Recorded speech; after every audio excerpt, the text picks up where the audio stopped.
we have created this society. Not each one of us, but our past generations. We have those and us have created this present immoral, destructive society. And we are trapped by that society. That society is made by each one of us. So we are responsible for that society. Whether it is possible not to change society, but is it possible to radically, deeply transform our conditioning, which is understand deeply our consciousness, which is what we are. Is it possible to transform not into something, but to change, bring about a mutation in the very structure and nature of our consciousness?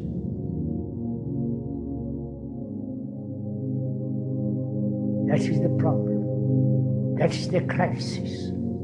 It's not political crisis, economic crisis, or the crisis of war. But the crisis is in ourselves.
The only real danger that exists is man himself.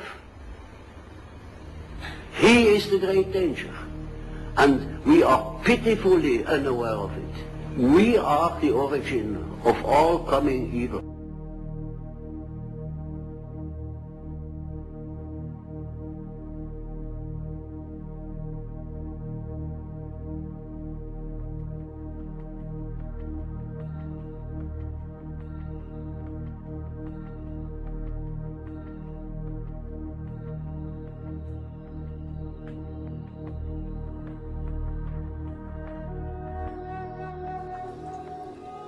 The Earth, our home, a planet teeming with life, a place of great beauty and of great wonder. A world where ecosystem within fragile ecosystem combines to create a complex and delicately balanced web of life. A sympathetic mesh where the harmonious state of each organism is ultimately dependent upon the condition of the rest. A web in which the continued survival of each delicate strand rests entirely upon its symbiotic relationship with the environment in which it exists.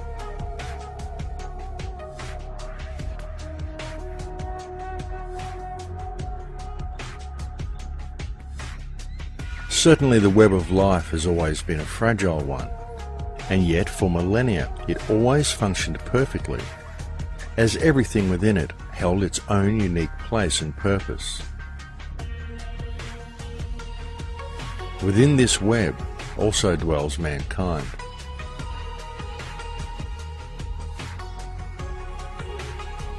According to ancient Vedic texts, in times long past, man too lived in complete harmony with nature. For man also held his own place and purpose within the web.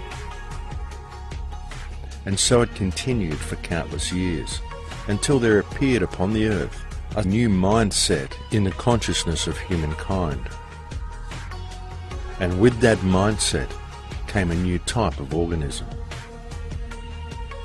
With that mindset came civilization, and a system of organised rule based deeply in social structure.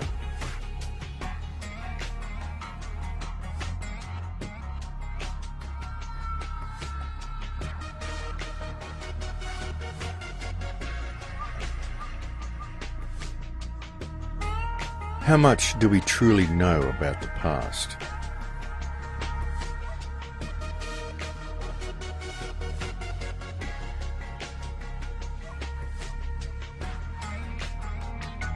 There are, of course, a great many books that have been written on this subject by a myriad of scholars from the modern era. But how much do we really know to be true? Many books written in modern times are simply the author's interpretation of other books written previously by other scholars. But regardless of what is written in any book, the truth is that all of the information we currently have about our past is mysterious and fragmented at best.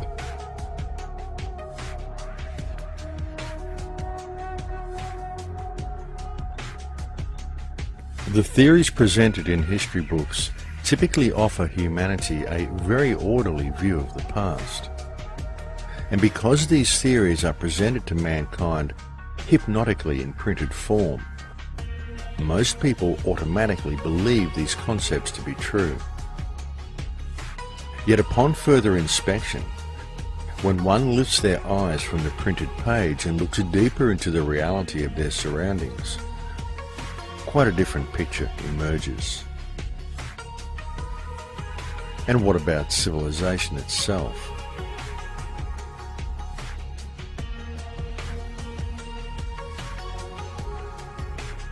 The Oxford Dictionary describes civilization as the process by which a society or place reaches an advanced stage of social development and organisation. But how often does one ever pause to consider the questions of where civilization originally came from and how advanced it actually is?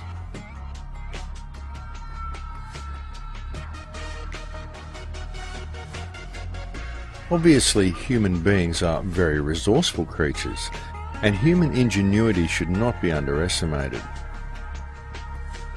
It is certainly reasonable to assume, for example, that groups of humans would form themselves into tribes and clans, by which means all involved would benefit.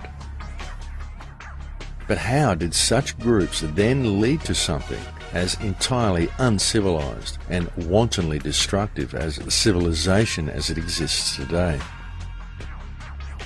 Was it simply a natural progression? And if civilization didn't present a big enough issue, we are also presented with the question of technology. Where did it actually come from?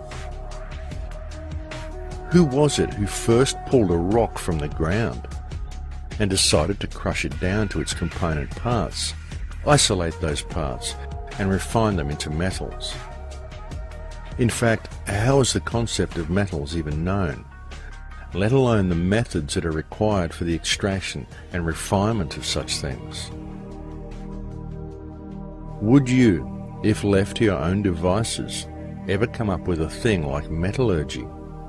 Would you come up with advanced science, spy satellites, or nuclear weapons?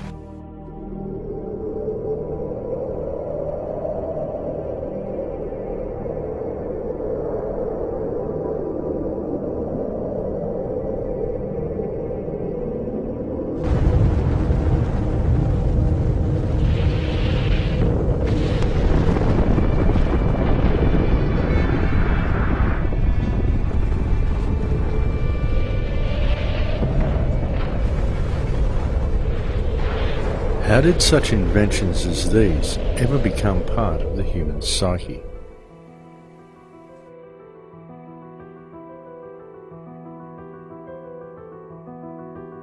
But it doesn't stop at advanced technology. For in order for civilization to function efficiently, by necessity, civilization itself brought with it yet another organism, something more hidden, more mysterious, and more insidious than its parent. What it brought with it was a meme. A meme is described by the Oxford English Dictionary as an element of a culture or system of behaviour passed from one individual to another by imitation or other non-genetic means. Isn't this an exact description of the system that currently controls humanity? Is it not a fact that when looking at modern civilization and the social, political, financial and legal systems that dictate the behaviour of those within it, what we observe is a system of control that is wholly fictitious? Is it not a fact that it is a system that functions entirely due to people's belief that the system itself is real? It is a system based entirely upon fear, and a system that continues to function solely due to the energy it receives from the human beings within it. Yet the system itself is simply a meme.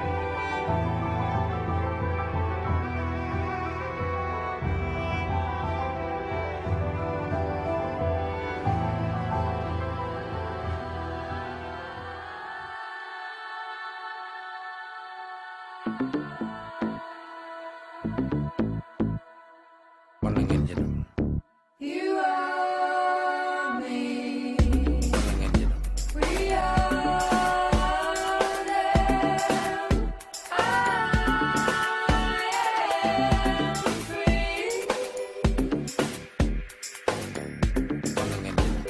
We begin life with the world simply presenting itself to us, a reality that is open to individual interpretation. But then, at a very early age, we are taught to perceive things in a certain predetermined and socially acceptable way.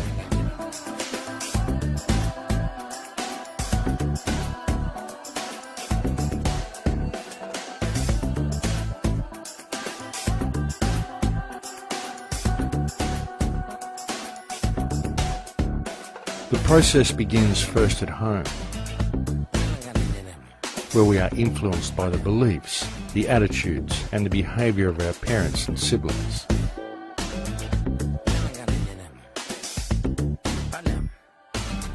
And then, as soon as we are old enough to be capable of independent thought, and have gained an acceptable degree of communication skills,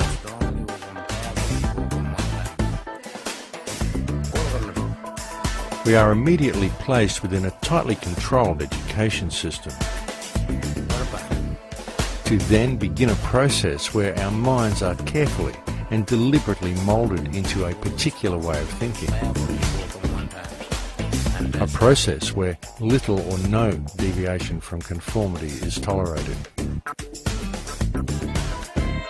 Through a system of constant repetition, we are then taught that the world functions in a certain way, and we are only considered to be functional ourselves when we believe and are able to repeat without question that which has been taught to us during our time within the system. Throughout the entirety of our scholastic years, any independent thought is frowned upon, and instilled into each and every student is the belief that our success within the system is wholly dependent upon our ability to regurgitate on command that which has been taught to us. And we are told that upon leaving the education system, our path through life and our standing in reality itself will be determined entirely upon how economically viable our personal endeavours are.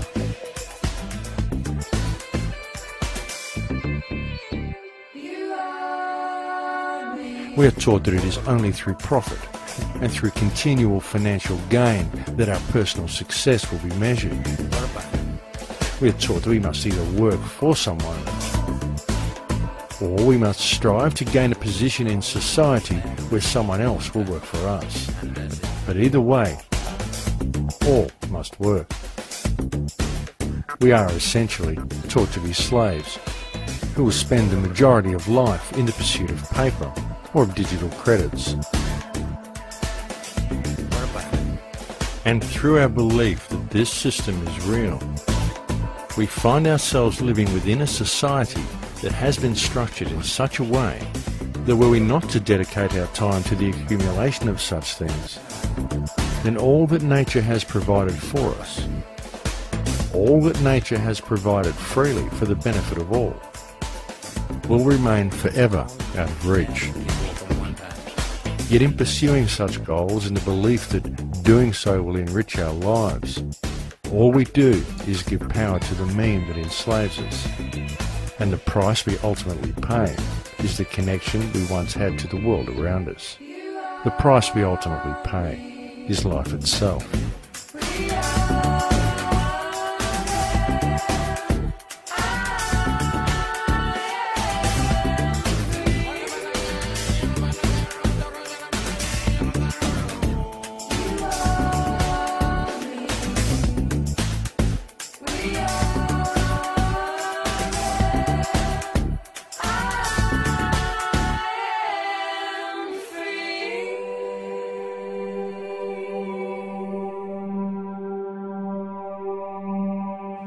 The entire educational, financial, legal, political and social systems that modern human beings are subject to from the moment of birth are all structured with a singularity of purpose: to perpetuate the mean.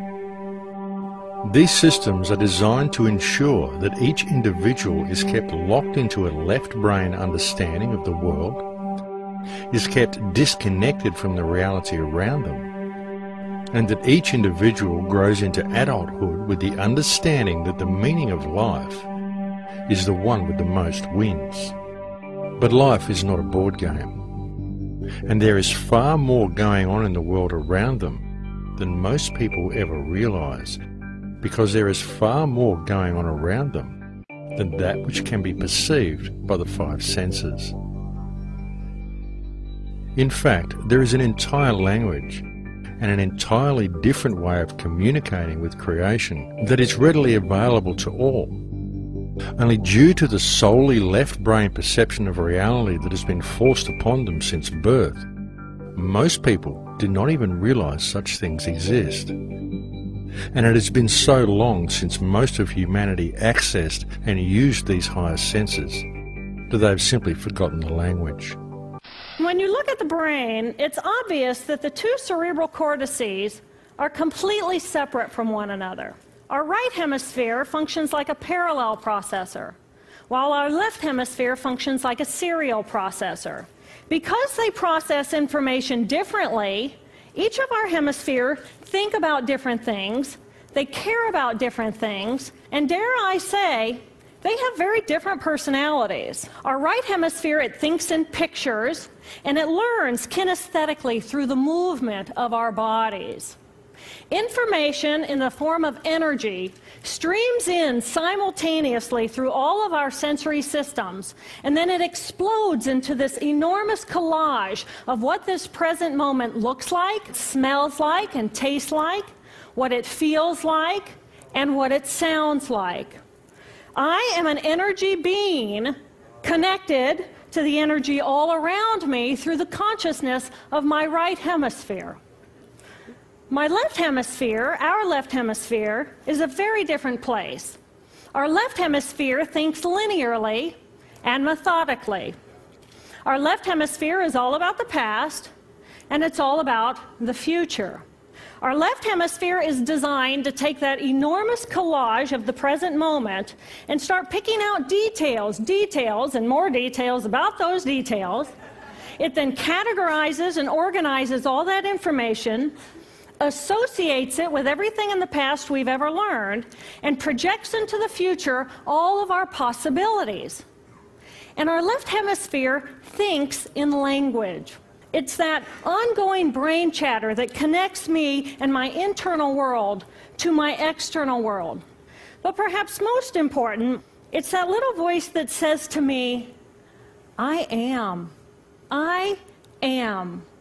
And as soon as my left hemisphere says to me, I am, I become separate. I become a single, solid individual, separate from the energy flow around me and separate from you.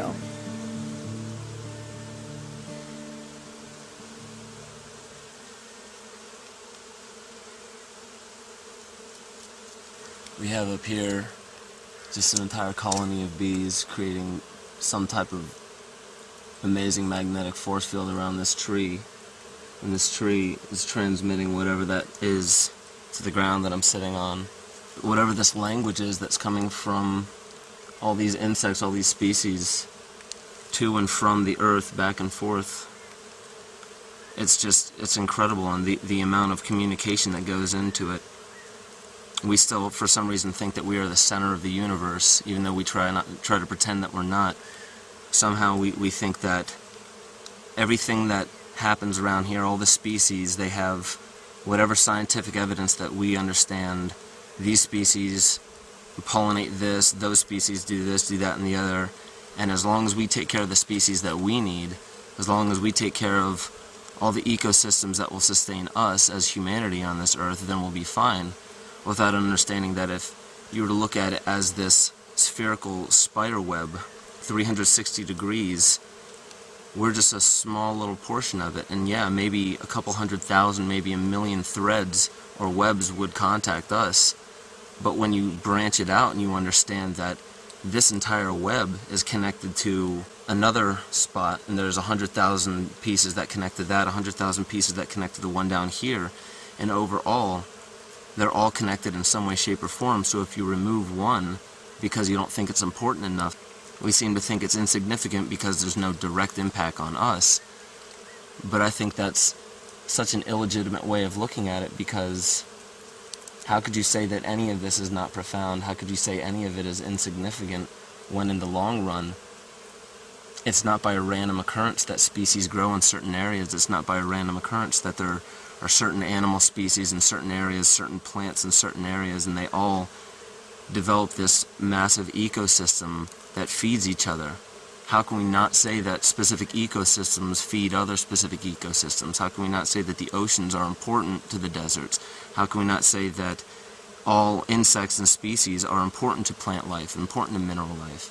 So, in a sense like that, just taking in all of these species that we see around us, taking in absolutely everything that we may not even see within that, the communication between them, we only see it from our perspective, but there has to be thousands, maybe millions, maybe infinite more methods of communication, some type of dialogue between these species and one another.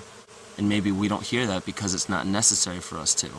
But to respect it, I think respect is one of the most important languages that we've lost, and I think love is the most important language that we've lost.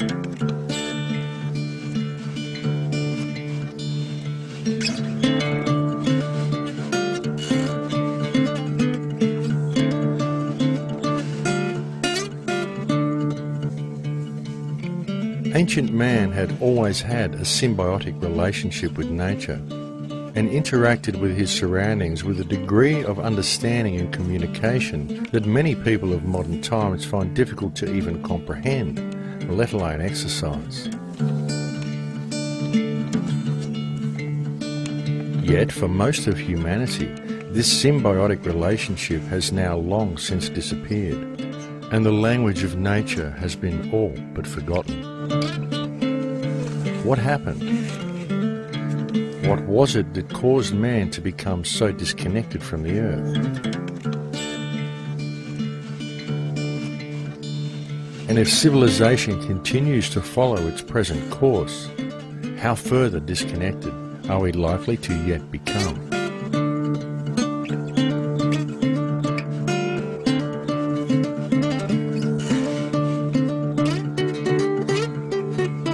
As we merge with machines, and I think it's inevitable that we will transform into something new.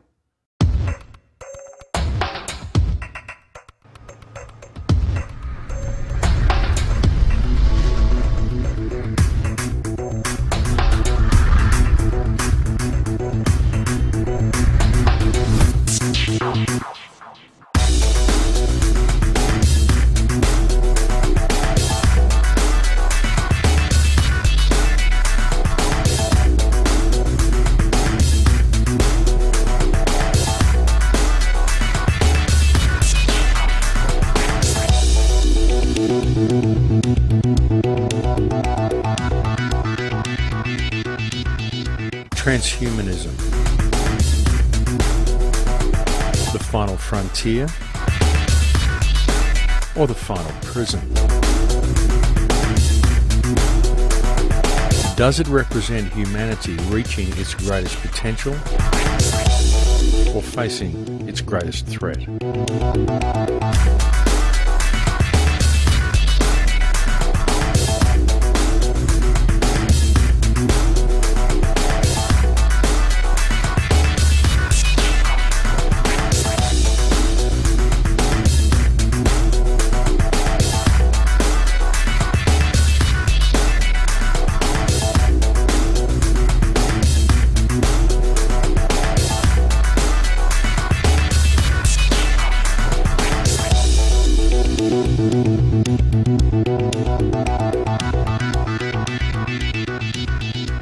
Over the last century, the people of Earth have continuously become more disconnected, both from each other and from their surroundings.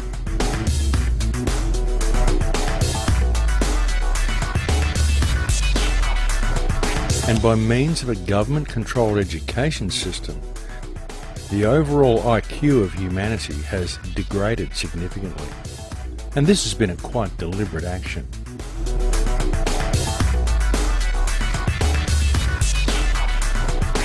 But in our eagerness to embrace technology, one of the most significant problems we are facing is that if one steps back and looks a little deeper at the system we are living within, it becomes glaringly apparent that what this system is in the process of doing is seeing to the removal of virtually everything that makes humanity human, to then usher in a new era, the age of the transhuman.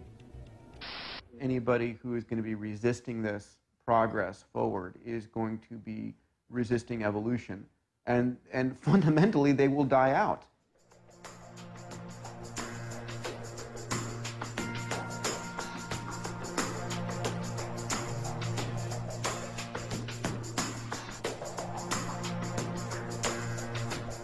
Transhumanism is the high-tech dream of both the ruling elite and of numerous modern scientists, many of whom are so locked into a left-brain mentality that they see the merging of man with machine as nothing short of inevitable.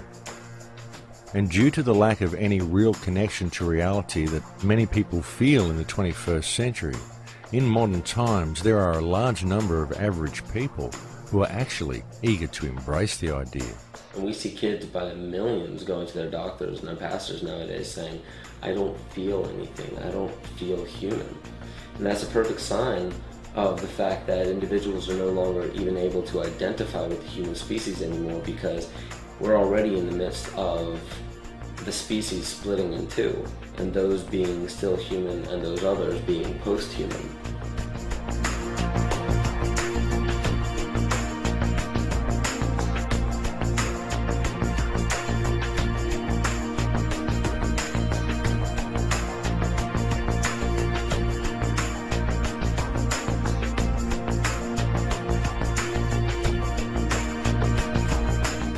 As attractive as the concept of simply linking your consciousness up to a mainframe and going online may be to some, human beings are complex and emotional creatures. It's what makes them human. And so the question must be asked, is this evolution? Is this what life is really about? Is this truly where humanity is destined to go?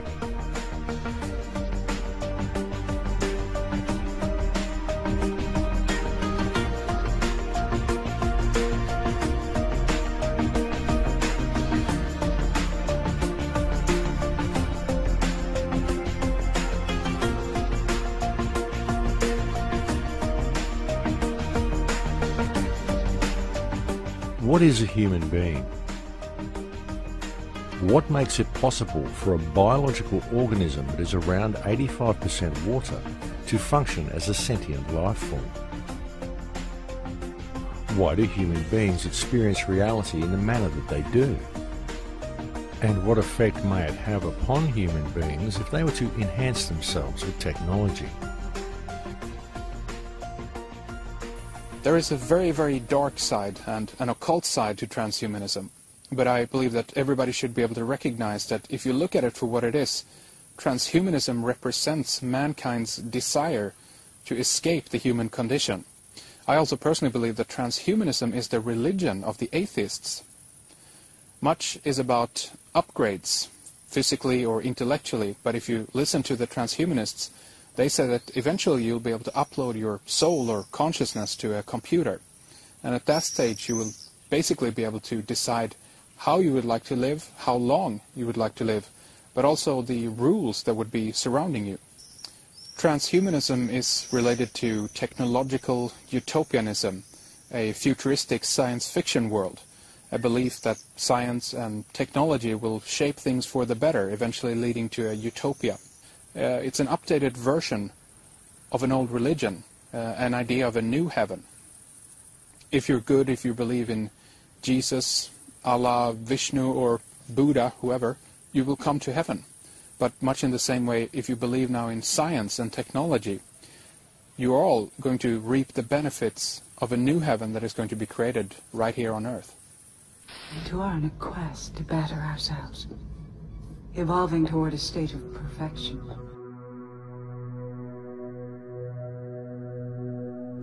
Everything that is experienced by a human being is interpreted by the brain as an electromagnetic impulse. Whether it be sight, or sound, or touch, or taste, or smell. All perception of these senses are merely electromagnetic signals interpreted by the brain.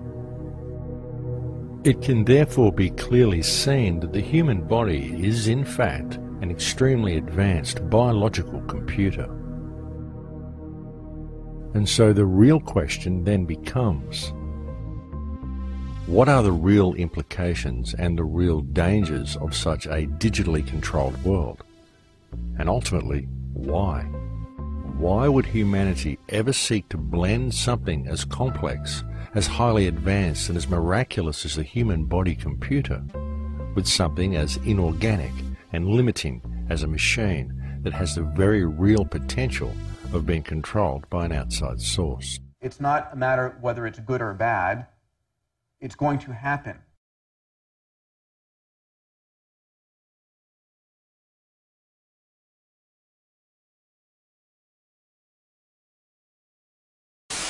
Basically, every 2 years, we can put twice as many components on a chip. And because they're closer together, they run faster. And so computers get twice as capable overall for the same price every year. We'll make another billion-fold increase in price performance in the next 25 years. And again, shrink the size of these technologies 100,000-fold. So we went from a building to something that fits in your pocket in 40 years. In the next 25 years, we'll go from something that fits in your pocket to something that's the size of a blood cell. I believe fully there will be flash memories you can plug into your brain. We'll be able to hook our brains into calculators and statistics programs and have Google directly into the frontal lobes. I mean, there's going to be a lot of expansion of the mind through interfacing the human brain with technology. I see as a person, I'm human, and I'm really limited and restricted in what I do. So if I could come out of the singularity being mentally and physically upgraded, yeah, I'd go for that. So I don't mind changing dramatically from what I am. Everything that characterizes what's human and what you know and all your experiences could be uploaded into the internet and run on a computer. In here we can be anything we want to be. I'll see you on the inside.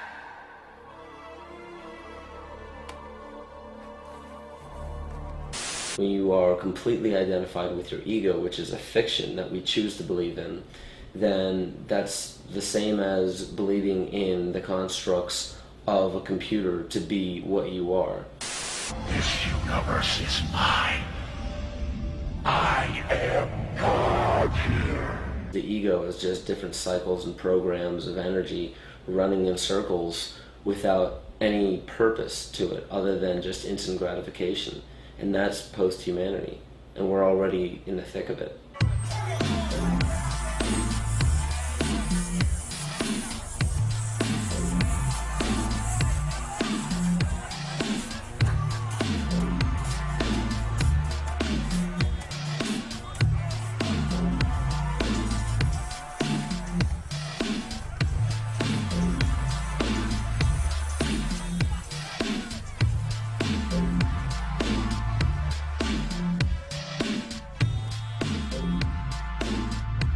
What we have in modern times is a species with only 3% of active DNA, indoctrinated into using only one side of their brain, that exists in a debt-based society in which every single person within it is required to pay to live in what is essentially temporary accommodation, as our modern consumerist-based societies build very little that is actually designed to last.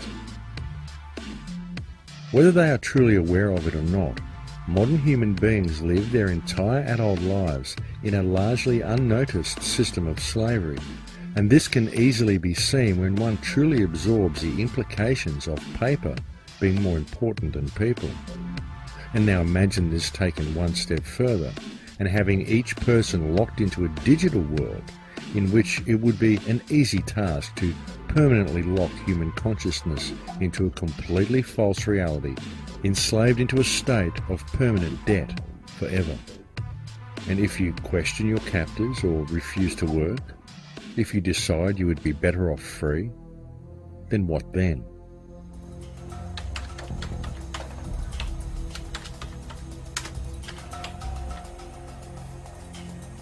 Transhumanism may well be presented to the world as a method of improving mankind. Yet the question must be asked, in a corporate-controlled world, exactly what constitutes an improvement? Because looking at things from a commercial and corporate perspective, what may be seen as an improvement to one class may in fact be severely detrimental to another. The field of synthetic biology is a new frontier of science. Using nanotechnology, its goals are to improve and transcend the limits of nature. Human enhancement is being sold to us as leaping tall buildings in a single bound and having better, faster, higher intelligence, perfect health. But all of that is the sales pitch. Enhancement may in fact be degradation, our being devolved to someone else's specifications.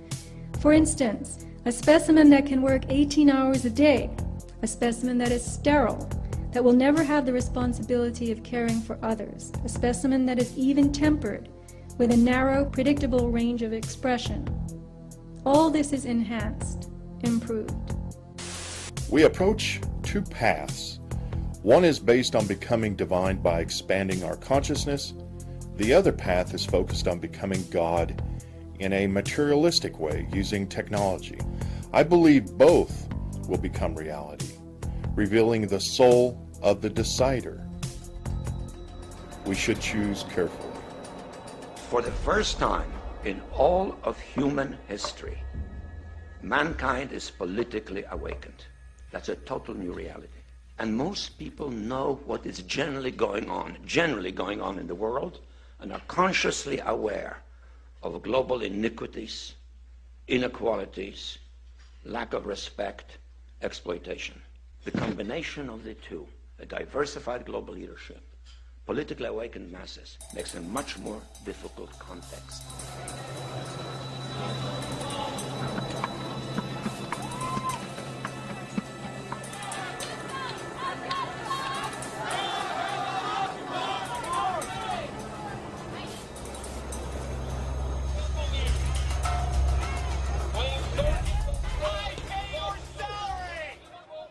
Most people at some period in their life experience what one might perhaps call a lucid moment.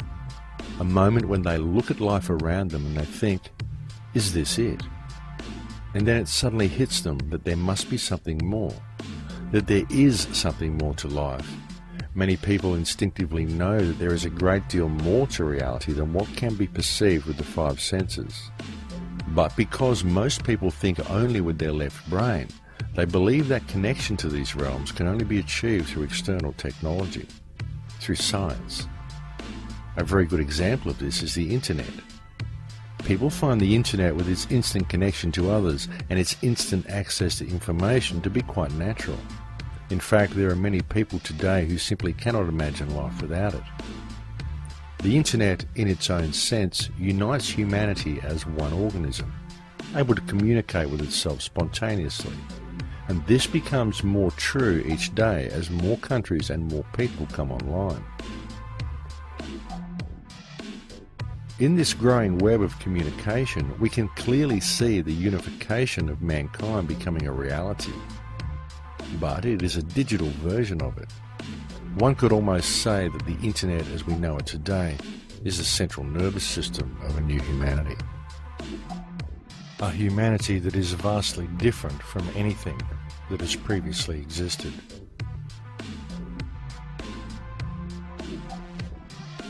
As much as it has in many ways been a huge boon to our lives, the internet has also had another, less noticeable and somewhat more disturbing effect upon people, in that among some sections of society it has created an environment of separation, most especially among the youth, as it has brought about a situation wherein many people feel far more comfortable in the virtual world provided for them by the internet than they do in the real world that exists around them. Due to this fact alone, the internet has been single-handedly responsible for a huge loss of skill. A loss of skill not only in areas of practical hands-on survival and life skills, but also in areas of social and interpersonal communication.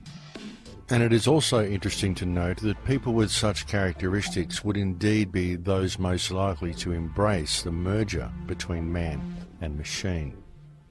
The internet, cell phones, all these other things that they've definitely enhanced our speed of communication, but they've also done something very important, and they've severed a very crucial tie between actually talking to people, looking into their eyes when you're talking to them, getting a feel for what they're actually feeling, and just in the simple fact that now everything is based upon language. We send language through the internet, we send language through the phone, language comes across through the television, and fortunately they're able to give a couple pictures and symbols and things like that, but other than that it's just based upon the language, and it's so disconnected from actual reality. Nobody ever stops and sits anymore and just sits inside an actual environment that is natural and just stops and listens to understand that that's reality.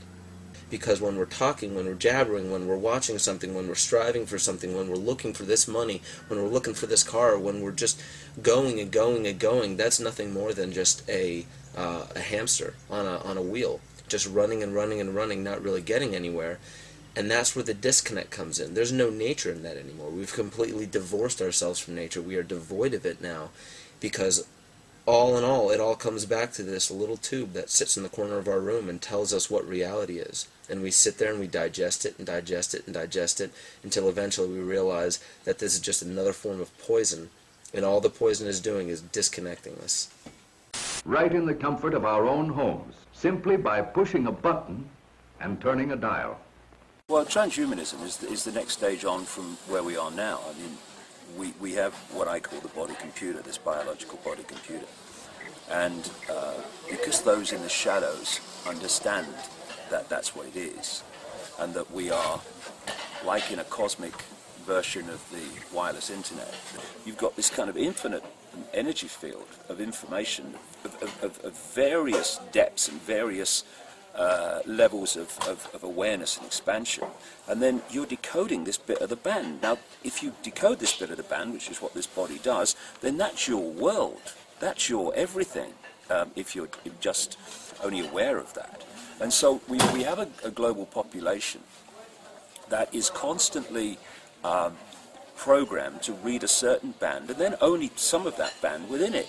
And through that, they are manipulating us to see self and the world in very minute, limited terms. When if we just opened our minds to consciousness, we would then start going further and further into the band and getting more and more insights, more and more knowledge, more and more awareness, and suddenly we'll see what's going on. And it seems to me that transhumanism is the next stage on from that, where they go the next stage into locking us into this robotic cyborg state, so that we are even beyond the limitations that we are now, to the point where basically you are born a robot, you live a robot, and you die a robot, with less and less impact on the conscious self, on perceptions, on behavior, on actions. And if we get to that point, which is what they want, there's a guy in Britain, a very strange man called Professor Warwick. He's famous for being implanted, he's at Reading University, for being implanted so he can turn the frickin' television on and off with his arm and all this crap. And he once said, what's the problem with loving your servitude? What is the problem with having basically technological connections which are feeding you a sense of happiness, so that you're always happy? He said this guy's an academic in Britain. And of course what he's talking about, Max, is Brave New World, Aldous Huxley, love your servitude. The idea is to create this well, I almost said part human, very little part human, certainly almost nothing part consciousness, stroke technological being, which is nothing more than a servant of a system. And not only does it serve the system, it likes serving the system because it's being fed information telling it that it's happy to serve the system. I mean, it's beyond science fiction where these people want to go, but that's where they want to go. And the only answer to it is consciousness, is to break out before we get into this cyborg, part biological computer, part technological computer. Break out of this perception control that we have now, the level we do now, before it gets into that level, because they want to move towards that very quickly. You don't have to wonder about the singularity to see remarkable changes coming from technology. Look at today and how remarkable technology is, and it's hardly stopping. There's an unanswered question of how far can you go and still be human?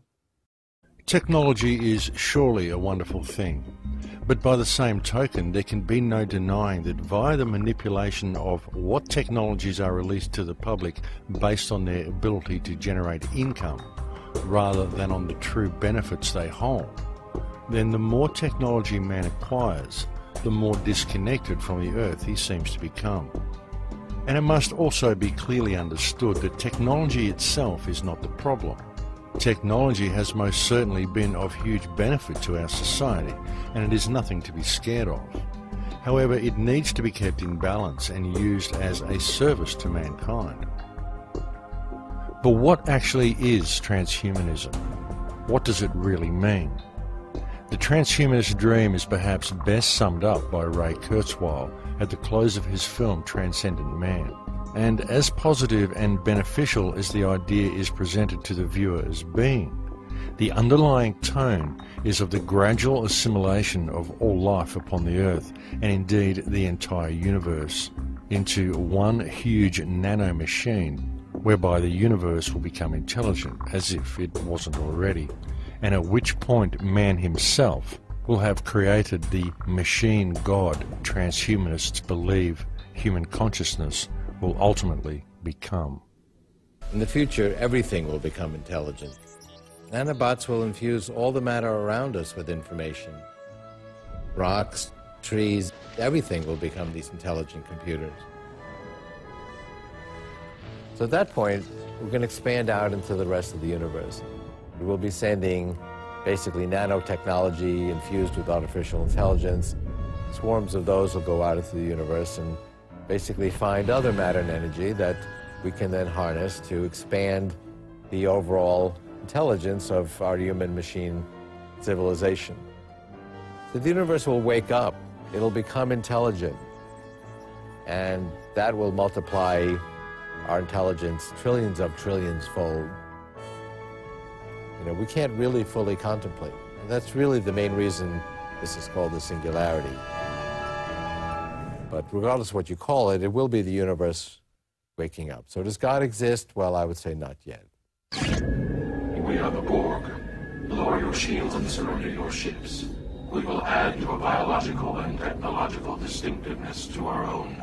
Your culture will adapt to service us. Resistance is futile.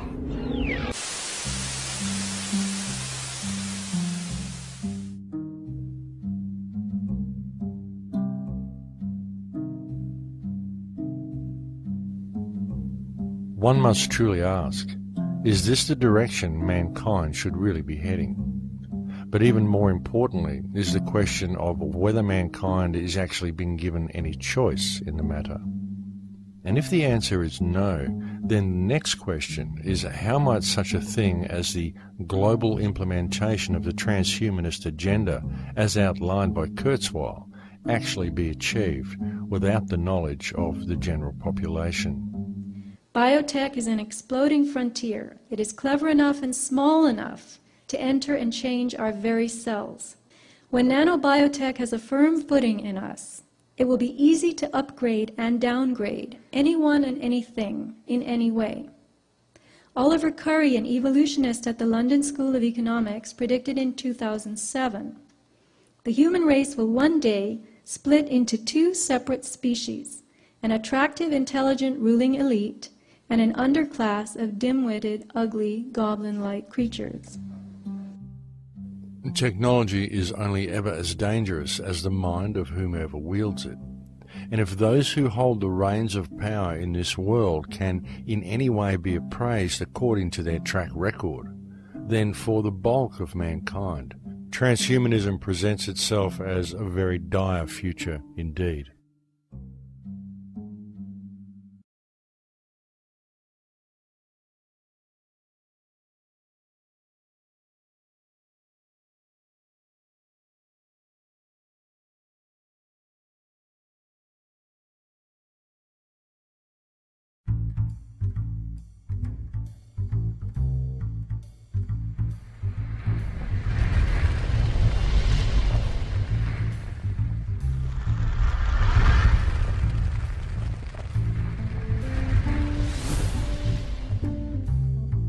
If it were possible to achieve the dream of people such as Ray Kurzweil and create a world where even the plants and rocks were fused with intelligent nanotechnology, how might such a thing be done? Very notably and quite obviously due to their microscopic size, the prospect of doing so without the knowledge of a vast amount of the population must be seen as utterly plausible. But how could such a mammoth undertaking be implemented? What delivery system could be employed to ensure the widest and most effective method of reaching the subject population?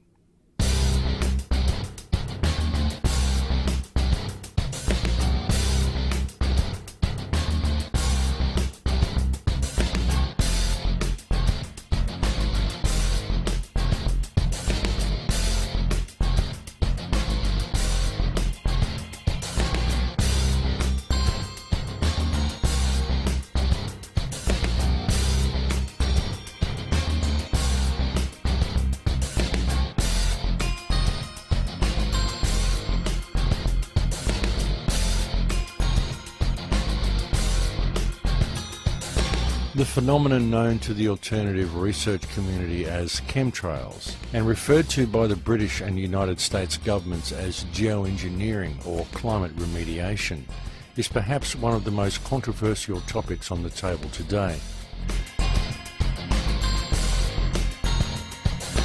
Even though the practice of climate remediation is widely admitted to by governments, there are many who remain sceptical. And generally the two main questions brought up by those who are opposed to the concept are, one, if there was any truth to the idea, then why would the perpetrators be spraying themselves? And two, the phenomenal cost of such an enormous undertaking. People say the government is up there in airplanes spraying all kinds of chemicals to change or manipulate the weather, leaving what you see there, and they call that a chemtrail. This is of interest not just in this country, but European countries and frankly all over the world. A lot of folks interested in it. We take geoengineering to mean deliberate, large-scale intervention in the Earth's system. The little picture is from a nanofabrication study, which shows you can make very high quality and do this in just a jet in a very simple way. Aerosol geoengineering looks like it is so cheap that the cost is basically not going to be an issue.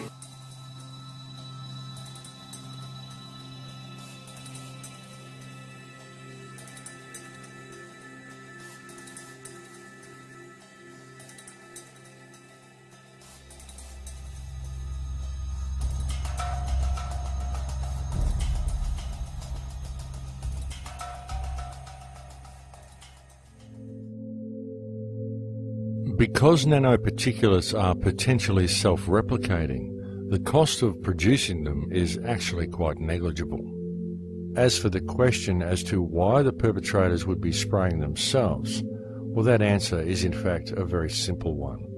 These people want transhumanism. In fact, when one truly considers the transhumanist agenda and it begins to sink in that chemtrails seem to consist of nanoparticulates or smart dust, then the last piece of the puzzle falls snugly into place.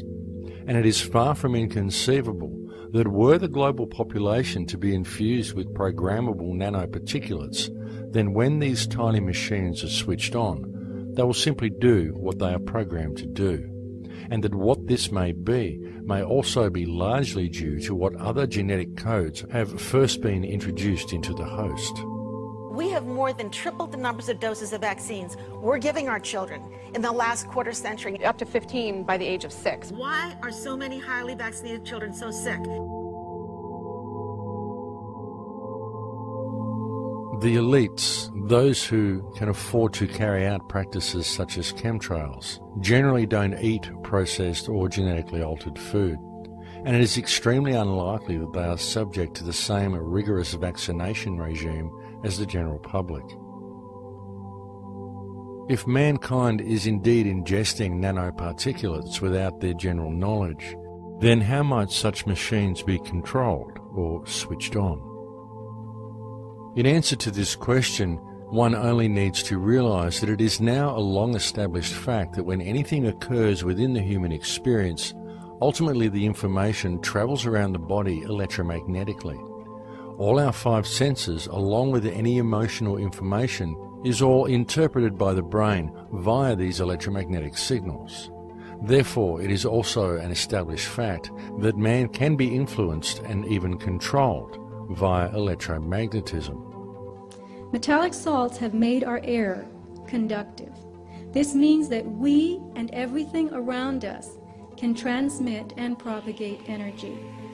The air is no longer neutral. I think the smart meter is a very good move for the company, just for the customer aspect. I mean, they can keep more real-time information on a day-to-day basis.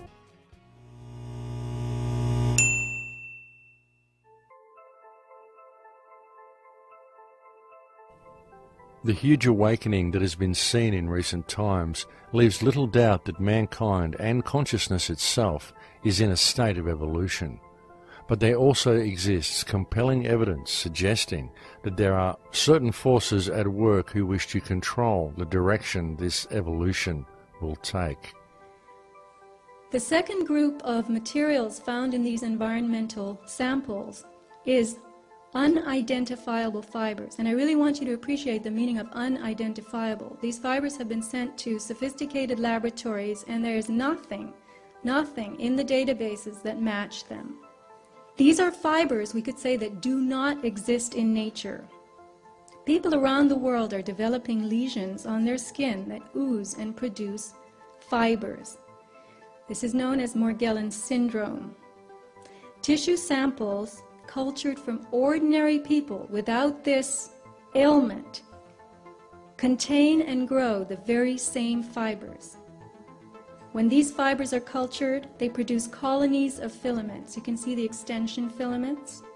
And these colonies continue to grow and reproduce, branching out into more filaments and more colonies.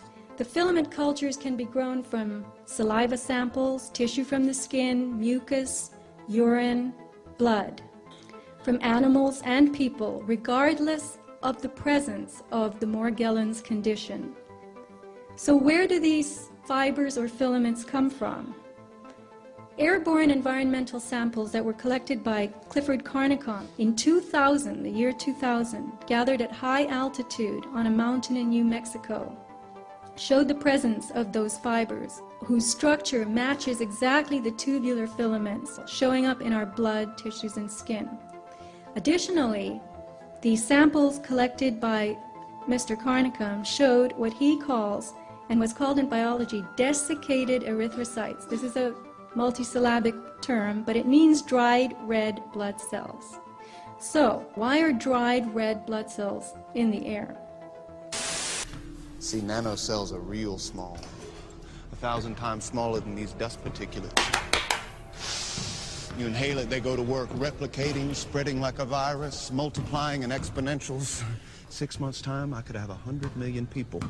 Converted ditch diggers, porn stars, and presidents. Not one would be the wiser. 100 million people who buy what I want them to buy and do pretty much damn well anything I figure they ought to do. Those unidentifiable filaments, he has observed the formation of red blood cells and submicron-sized structures. So now you've got a filament making its own red blood cells. The engineered cells, the red blood, very, very tough, withstanding excesses of heat and chemicals, indicating that they are designed to endure almost anything. He has put them in a Bunsen flame, he has poured bleach on them, acid, and they still endure. In addition, they are able to replicate, growing outside of the body in a petri dish. This is highly sophisticated technology going on by itself, not in a laboratory. People with advanced Morgellons syndrome started with fibers coming out of their skin, and they're now observing very strange crystalline forms and metallic devices, plaque structures, even grooved metallic devices. On the right you'll see one device, the front and the back. The fiber strands that you see here were made of cellulose and GNA. GNA is DNA's chemical cousin. It's a nanotechnology building block. The nanostructures contain additional properties not found in DNA, including the ability to form mirror image structures. Here you have a nanoarray, a tiny device used in biotech for DNA hybridization. And on the left you see a diagram from an industry website of a nanoarray, and on the slide you can see actually two of them. She's marked them with red X's that came out of her body, looking exactly like this. So, we begin with the emergence of basic filaments, followed by more complex structures. So what processes are going on here? Are these materials combining to form devices that are working together inside us? What is happening to our biology? And remember that tissue samples obtained from ordinary people who have no Morgellons symptoms, no lesions, can be cultured to produce the very same filaments found in people with Morgellons. So we would have to conclude that Morgellons is like the canary in the coal mine, and that only some people are exuding the materials. And could that be because their bodies are rejecting it, while our bodies are integrating it?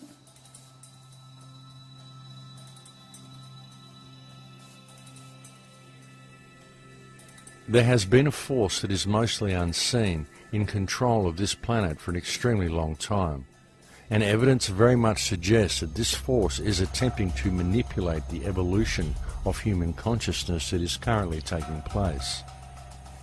it is very likely the same force that first reduced mankind to the impaired state we now find ourselves in, where our pineal gland is closed, thereby cutting us off from our higher senses, and where our DNA is 97% dormant, whereby each person is reduced to operating to only 3% of their actual capability. When one examines the evidence and steps back to take in the entire picture, there can be no doubt that the vast majority of human beings live their lives quite literally in a socially and biologically induced trance. And it is due to this trance-like state of the people that we now find the world in such a degraded state. Therefore, the solution becomes clear. Mankind must awaken. But how? How do we transform the collective human trance into wakefulness? How do we bring about the mass awareness of the people? And what steps can be taken to allow both humanity and the earth to once again return to a natural state of abundance? Clearly, the first step is for people to understand and accept the truth regarding the current condition of mankind and the urgency of addressing the situation we are faced with. But even when people know the truth, as many do, most are simply waiting for social or financial Armageddon, waiting for December 21st, 2012, waiting for ascension or waiting for the rapture. And due to this lack of positive and decisive action, while people wait for redemption to be delivered to them via an outside source, the destructive machine of modern civilization continues to grind slowly forward towards its inevitable conclusion. Obviously, it is extremely important for mankind to truly grasp the depths of the problems we are facing and to the peril that our collective failure to deal with things has placed us in. And this peril includes not only the human race, but the entire earth and all life upon it. Because if mankind allows the ship of state to continue sailing in its current direction, within possibly 3 to 5 generations, we are very likely to have allowed the creation of a world that will no longer support life as we know it. There's an incredible disconnect between reality and what we're fed as reality, such as this little electronic box that millions upon billions of homes have now, and we now digest all of our reality from this little electronic tube. None of what we're actually getting in this tube is reality other than the fact that we're watching television. That's it. That's the only portion of that that's actually real. But what we do is we lose ourselves then. We almost become too identified. We forget that we're even existent, so we are identified with everything that we're seeing, and this becomes our reality. And we forget that not only is this cherry-picked information, but above and beyond all that, no one even stops to think that this is somebody's interpretation of what happened in an area. So everything that we're getting is literally somebody else's creation. It's a manufactured idea that's put into this little tube and then projected into us as reality. And that now is the basis for how we act in our society. So the way we dress, the way we talk, what we do, what we're afraid of, what we're attracted to, what we want to drive, the house that we want, the money, all of these things are driven by somebody else's perception. They're driven mostly by wants of other people, and they arrived at those wants from other people. And it all comes back to really just the fundamental basis that none of this is reality. It's manufactured. It's not really pertinent to our life. It's not really profound. There's really no importance to it. We're just applying value to it because all of these things, the clothing and the cars and the job and the money in the bank account and why we want this job, we don't even understand why anymore because we relate all of our wants, all of our desires to what these other people want and what they desire. And if you actually get to the core of it, we don't even truly want these things. We just want the other people around us to see that we have what they want because that gives us a measure of control or a measure of power. And it all boils down to a level of security. And that's all that all of this really is the fact that people are following these fashions they don't understand. They're following these ideals that they don't understand. They're doing it because they want to fit into some identity that they're eventually creating for themselves to be the most secure, the most powerful, the most prominent, the most beautiful, the most affluent person in that field so that everybody else around will give that person support because they want to be near you. And that's all it is. We just want this closeness. We want this connection with people. And unfortunately now we are contriving it. We're forcing people to want a connection with us for means that really have no basis in love, no basis in real relationships. So all of our relationships are based upon power and fear, and based upon manipulation and lies and trying to get this and trying to get that. And none of it's true interaction anymore. Science is great with all the beautiful technologies, but many of the problems you're trying to solve, we created. If things stay as usual, if business stays as usual, then we have about 100 years of life on this planet. But if you think there is hope, then we have to start taking action right now.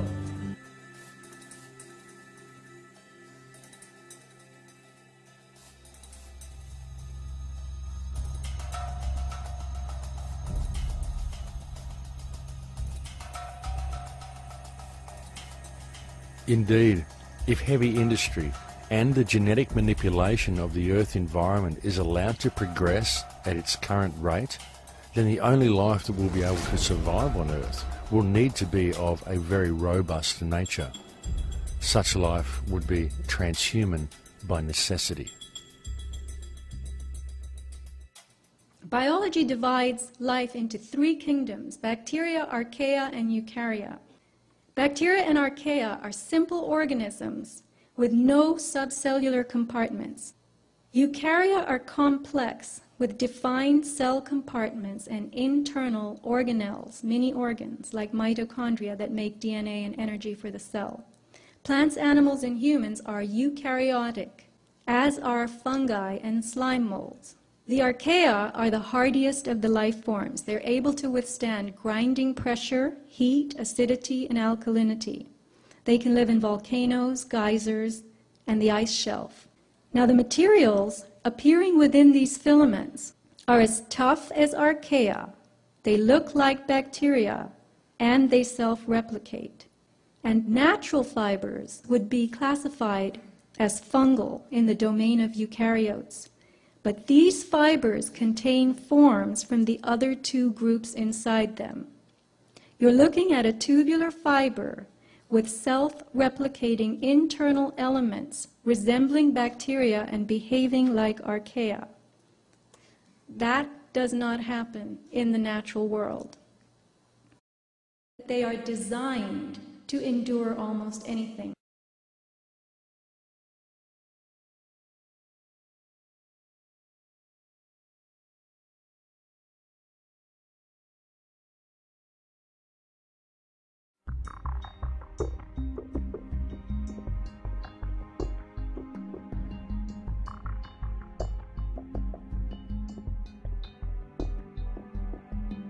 In the social and political climate of the 21st century, mankind is truly facing some very great challenges. Many of them made all the more difficult due to the fact that they are challenges that go mostly unnoticed by the vast majority of people. The vast majority of people in the world today only perceive the world the way it appears on the surface. However, the real truth is that the world that we live in today is actually very different to that which most people perceive it to be. Because just below the surface of everyday life, beneath the social and political distractions of the reality offered to the masses via their television, there exists another world. The world that most people perceive is simply a facade. It is an illusionary reality where nothing is what it seems. It is a world where our social system is designed to foster division. Our education system is designed to conceal knowledge. Our health system is designed to create sickness. Our financial system is designed to steal wealth. Our community is designed to create disunity. And our very civilization itself is wholly uncivilized. We live in a world where 2% of the population controls 98% of the global resources, while the other 98% of people are left to compete against each other in order to gather some small fraction of the other 2% that is left to them in order to support their lives and their families. In fact, the world of today is so disjointed and so out of balance that the most amazing part of it all is that there are actually people who cannot seem to see it. And this is because the systems of control that have been put in place to blind people to the true realities of our world have been very cleverly and very meticulously constructed.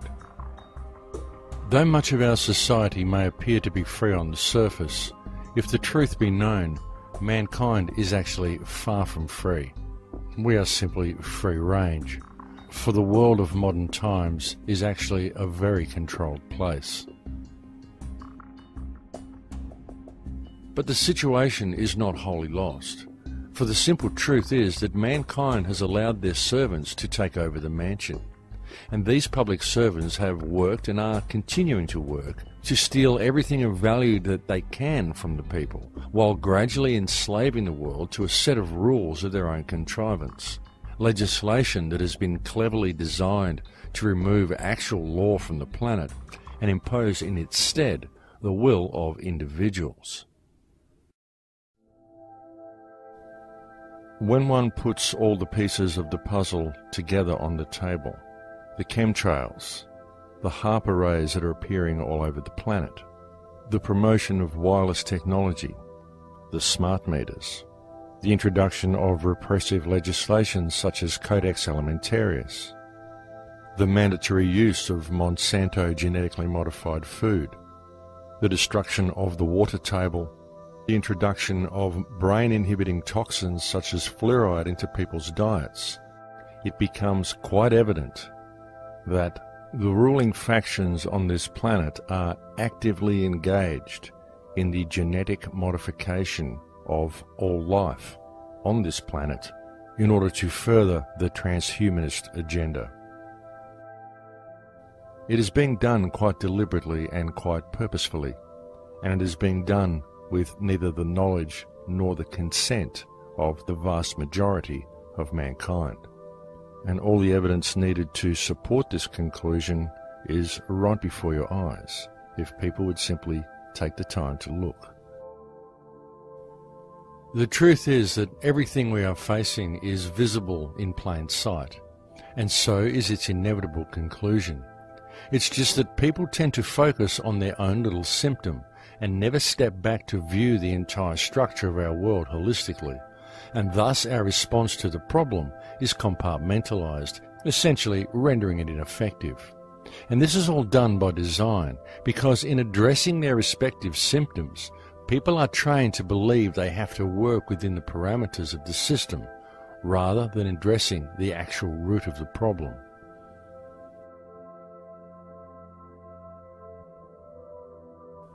Every single government that exists anywhere in the world today is currently operating in breach of the trust that has been granted to it by the people of their nation. And this is true regardless of which country we are talking about. It is true whether it is a government consisting of duly elected politicians claiming to act in the best interest of the people, whether they are acting out of greed or whether they are simply acting through their belief that the system is real.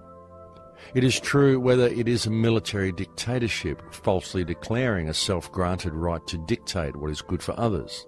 It is true whether it consists of a monarchy that has declared its divine right to rule and supposedly care for its subjects. Because the reality is that every single government or ruling body in the world today is abusing the power granted to it by the people of the nation it governs. Exhibit A, the Earth.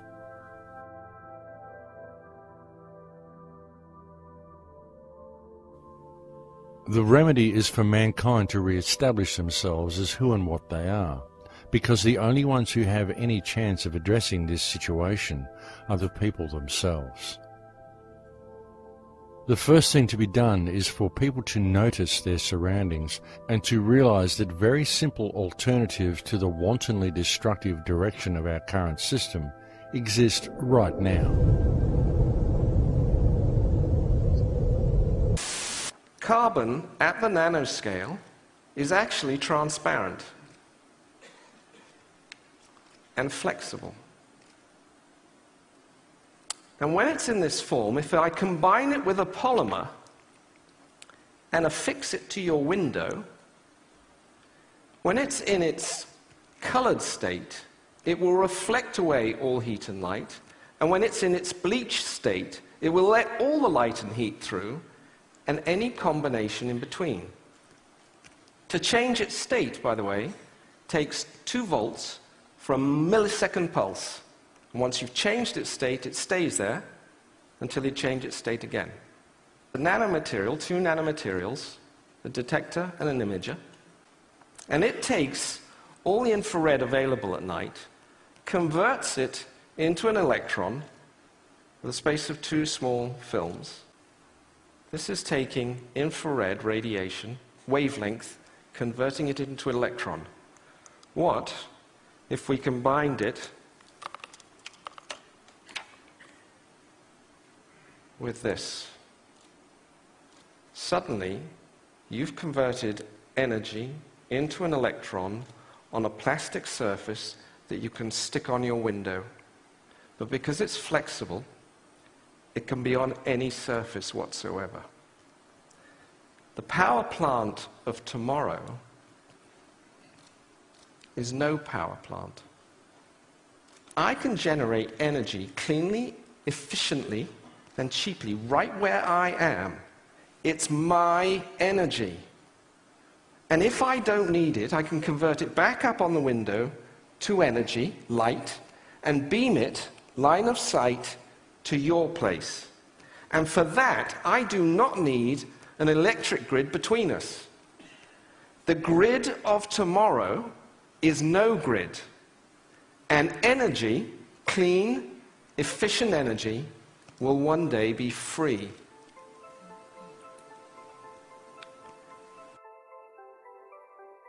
This type of technology exists right now, and the global implementation of such energy systems could begin tomorrow, thereby freeing mankind of its financial shackles and simultaneously circumventing some of the most pollutive industries on Earth. And such technology could be implemented tomorrow if the people simply did so themselves. To begin the process of change from this current destructive society, there needs to be an immediate and global movement of people. The people need to occupy everything, but in order to do so, they first need to occupy themselves. As a society, we need an immediate and global cancellation of all debt, thereby freeing each person from the clutches of financial terrorism that now hold them. And this should be closely followed by a switch to alternative energy devices such as the carbon energy device demonstrated by Justin Hall. And these steps need to be implemented by the people themselves. It cannot be done from within the legal parameters provided by the current system, as the current system simply will not allow it. It won't allow it because the current system is designed not to service mankind, but rather to protect and sustain itself at mankind's expense. Such a process of change will only ever succeed if it is implemented by the people themselves, regardless of what legislation has been put in place to prevent them from doing so, because legislation is not law. Legislation is simply rules written on pieces of paper by public servants. Rules designed to eradicate actual law from existence and to impose the will of a ruling cartel in its place, to then impose itself upon mankind's very genetic and biological structure to serve a transhumanist agenda designed to enslave the entire human race, while all the wealth of this earth is stolen from them. And the only thing that stands in the way of this program running to its inevitable conclusion are the people themselves. But the biggest killer, the wielder of the ultimate power against mankind, the most all-pervasive force that has kept the people of the world enslaved for so long, is fear. People often talk about the need to adopt an attitude of love, and in many ways they do so, but then through inner fear, they fail to apply it to reality around them. Each should ask themselves, if suffering exists in the world around me and I fail to address it, then am I really in a state of love and service to creation, Or am I simply in a state of fear and denial of reality? Admittedly, it is often difficult for people to see through the haze, not only for people who are now beginning to see how the world works, but also for others who have been long active and yet unwittingly only focusing on a symptom rather than on the actual problem. And this is because when you look at all the little symptoms, it's chaos and far too difficult for most people to really make anything out, because nothing really makes sense. It's just a barrage of information and of disinformation.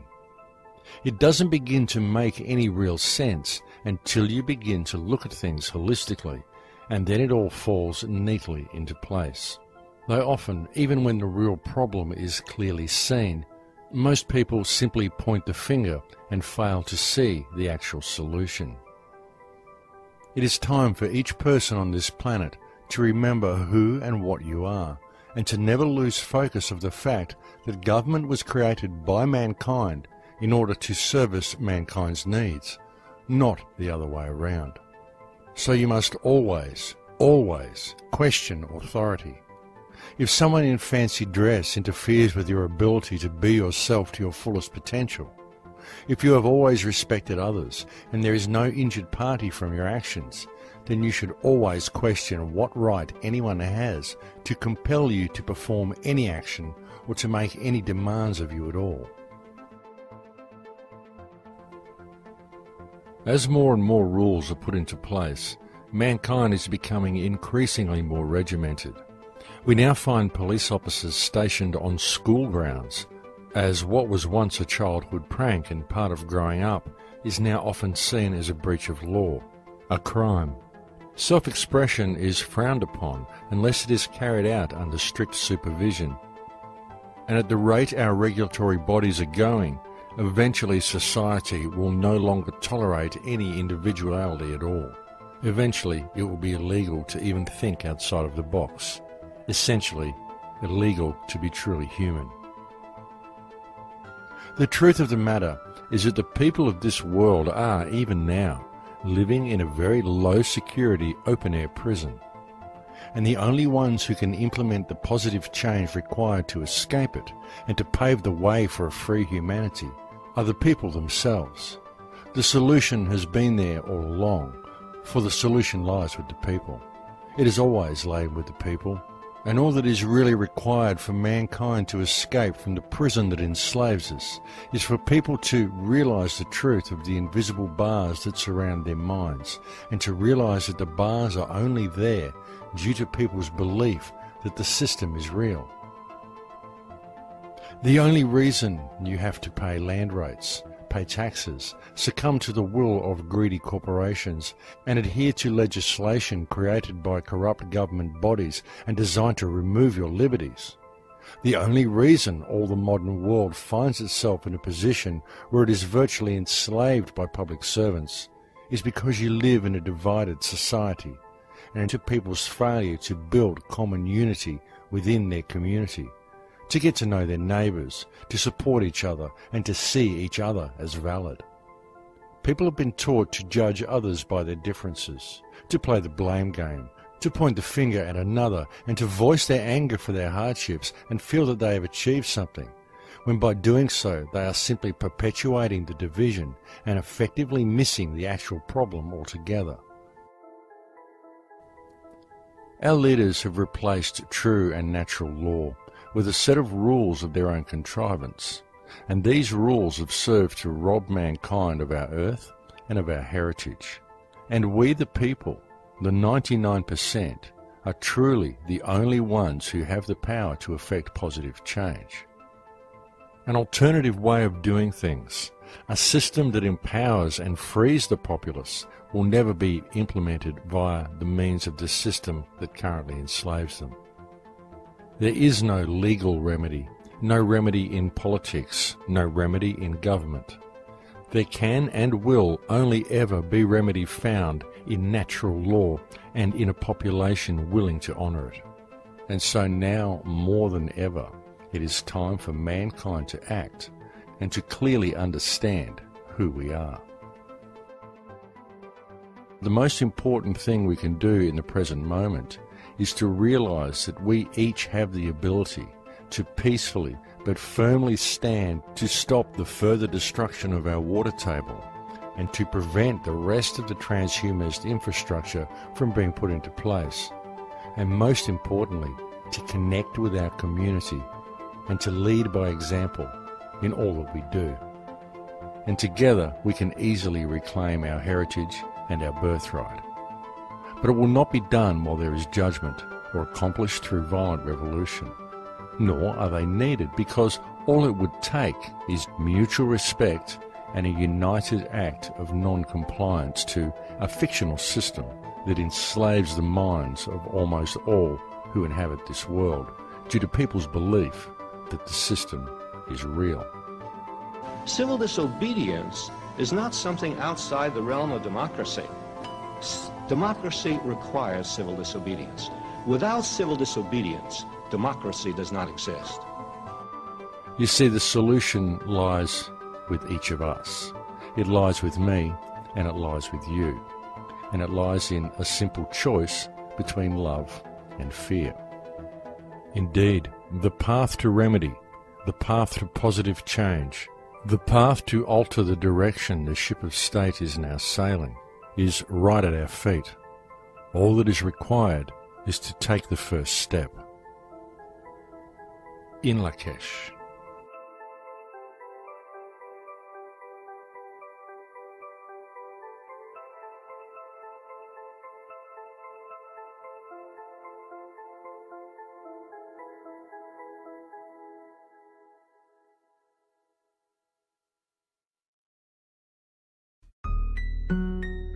It's quite comical, actually, when you realize the difference between reality and what some people are talking on TV about. You took the mark of the devil just so you can eat and breathe. Bow down at the feet and surrendered liberty.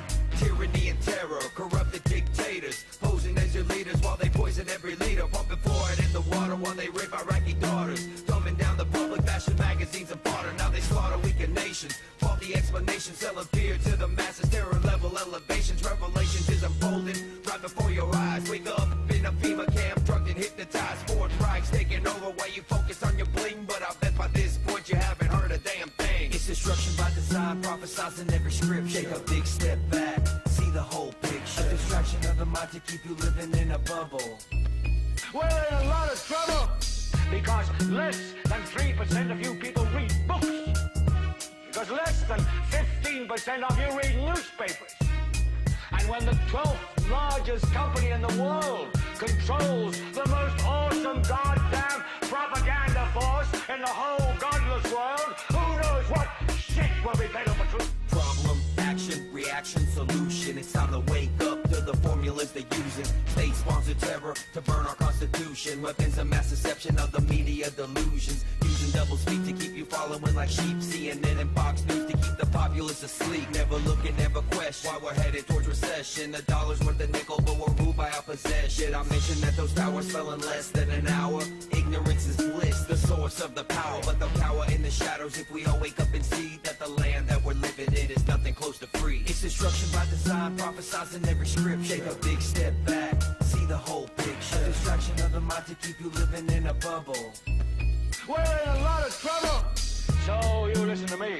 Television is not the truth. Television is a goddamn amusement park. You're beginning to think that the tube is reality and that your own lives are unreal. You do whatever the tube tells you. You dress like a tube, you eat like a tube, you even think like the tube. In God's name, you people are the real thing. We are the illusion. Now you're living as a slave, high-tech police state. Warrantless searches and waterboarding a waste. Mandatory vaccines to keep you sedated. Big brother on the screen to keep the public isolated. Conspiracy theories, now conspiracy facts. Thought crimes condemned like terroristic attacks. Every time you take a breath, you pay another tax. Every time you take a step, it's documented and tracked. It's whack how we're living, the planet's a prison. You should've listened up and questioned 9/11. Declared a revolution, defend our constitution. A public execution of corrupted institutions. It's destruction by design, prophesied in every script. Take a big step back, see the whole picture. A distraction of the mind to keep you living in a bubble. We're in a lot of trouble. Mercury-containing vaccines may help, not harm kids, according to... If China were to revalue its currency, cryptocurrency, or China is to start making, say, toys that don't have lead in them or food that isn't poisonous, their costs of production are going to go up, and that means prices at Walmart here in the United States are going to go up too. People out there in our nation don't have that, and I believe that our education, like such as in South Africa. First, a Fox News alert. Coalition forces have discovered 500 chemical munitions in Iraq. Good evening. Today, our fellow citizens, our way of life, our very freedom came under attack. And how is Ron Paul's number so high? Clearly, some online communities are messing with the outcome. Live, all hell is breaking loose on 6th Avenue. You know, you need a permit to protest or demonstrate here in New York, but this anarchist group came forward. They really are one of the least attractive groups of demonstrators I've ever seen. One of the leaders, I guess, if violence breaks out, don't worry, we can handle it. Our Fox News team can take this bunch of, I don't want to use any foul language,